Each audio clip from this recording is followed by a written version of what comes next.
আসসালামু আলাইকুম বন্ধুরা, আপনাদের দেখানোর চেষ্টা করব কীভাবে ন্যাশনাল ইউনিভার্সিটি অনার্স প্রথম বর্ষ 2023-24 শিক্ষাবর্ষে আবেদন ফর্ম পূরণ করতে পারবেন। এর জন্য বন্ধুরা প্রথমেই জাতীয় বিশ্ববিদ্যালয়ের ওয়েবসাইট nu.edu.bd ওয়েবসাইটে প্রবেশ করতে হবে। প্রবেশ করার পরে এখানে যে দেখতে পাচ্ছেন অ্যাপ্লাই নাও, এই বাটনটিতে ক্লিক করতে হবে। ক্লিক করার পরবর্তী ধাপে এরকম একটি ইন্টারফেস আসবে। এখানে আপনারা যাবতীয় তথ্য দিয়ে এখানে roll number, registration number, SSC passing ইয়ার, এইচএসসি পাসিং ইয়ার দিয়ে নেক্সট বাটনে ক্লিক করে পরবর্তী ধাপ অনুসরণ করে আবেদন ফর্ম পূরণ করতে পারবেন। এ পর্যায়ে বন্ধুরা এসএসসির ঘরে SSC roll number, registration number অত্যন্ত সতর্কতার সহিত পূরণ করবেন। ভুল দিলে পরে আপনার পরবর্তী ধাপে নাম আসবে না। এবং কোন বোর্ড থেকে পাস করছেন, পাসিং ইয়ার সম্পূর্ণ সতর্কতার সাথে পূরণ করবেন। তারপরে ডান পাশে যেটা রয়েছে এখানে আপনার এইচএসসি রোল নাম্বার এবং রেজিস্ট্রেশন নাম্বার অবশ্যই অ্যাডমিট কার্ড অনুযায়ী অথবা রেজিস্ট্রেশন কার্ড অনুযায়ী টাইপ করবেন।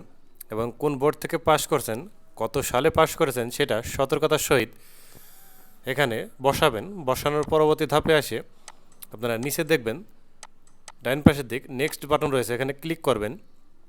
ক্লিক করার পর হয়তো একটু সময় নেবে, ধৈর্য সহকারে দেখবেন।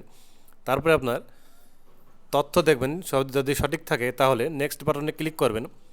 এবার এসে আপনার বোর্ডের নাম, ডিভিশনের নাম, কোন ডিস্ট্রিক্টে কোন জেলায় আপনি চয়েস দিবেন, কোন কলেজ কোন জেলায় সেটা স্থাপিত সে জেলার নাম। তারপরে নিচের ধাপে এসে কলেজের নাম সিলেক্ট করবেন, যে কলেজে আপনি চয়েস দিতে চাচ্ছেন। কলেজ সিলেক্ট করার পরে ডান পাশে দেখবেন সাবজেক্ট এবং সিট সহ একটি ইন্টারফেস আসবে। এখানে আপনার পছন্দ অনুযায়ী আপনি যে সাবজেক্টটি পড়তে ইচ্ছুক সেই সাবজেক্টটি প্রথমে দেবেন। তারপরে কম পছন্দ অনুযায়ী আস্তে আস্তে ধাপে ধাপে নিচের দিকে আসবেন। আপনার প্রথম পছন্দ থাকবে আপনি যে সাবজেক্ট নিয়ে পড়তে ইচ্ছুক সেটা দিয়ে দিবেন, দেখবেন ডান পাশে চলে যাবে। ক্লিক করলে একটা ক্লিক করবেন, দেখবেন ডান পাশে চলে গেছে। এভাবে এক এক করে যেগুলো আপনি দিতে ইচ্ছুক সবগুলো দিবেন। বন্ধুরা এখানে সবগুলো দেওয়া যায়, কোনো সমস্যা নেই, একটিও দিতে পারবেন। তবে একের অধিক দেওয়াটাই বেটার বলে আমি মনে করি। এখানে দিবেন এক এক করে যেগুলো আপনার পছন্দ অনুযায়ী। দেওয়ার পরে নিচের দিক দেখবেন নেক্সট বাটন রয়েছে, এখানে নেক্সট বাটনে ক্লিক করবেন। ক্লিক করার পরে হয়তো একটু সময় নেবে, ধৈর্য সহকারে বসবেন। তারপরে যদি কোটা থাকে কোটা অনুসরণ করে দিবেন, না থাকলে নাই। এখানে যার যে কোটা আছে কোটা দিবেন।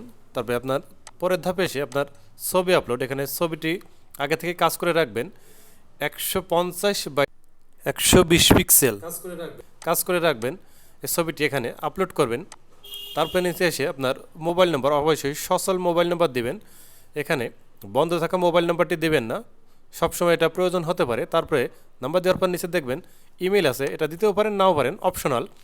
তার নিচে দেখবেন প্রিভিউ অ্যাপ্লিকেশন রয়েছে, এখানে প্রিভিউ করে যদি তথ্য সঠিক থাকে তাহলে সাবমিট করে দিবেন। সাবমিট করার পরে একটি ফাইল আসবে, এটা ডাউনলোড করে সংরক্ষণ করবেন। ধন্যবাদ বন্ধুরা, ভিডিওটি ভালো লাগলে অবশ্যই শেয়ার করবেন।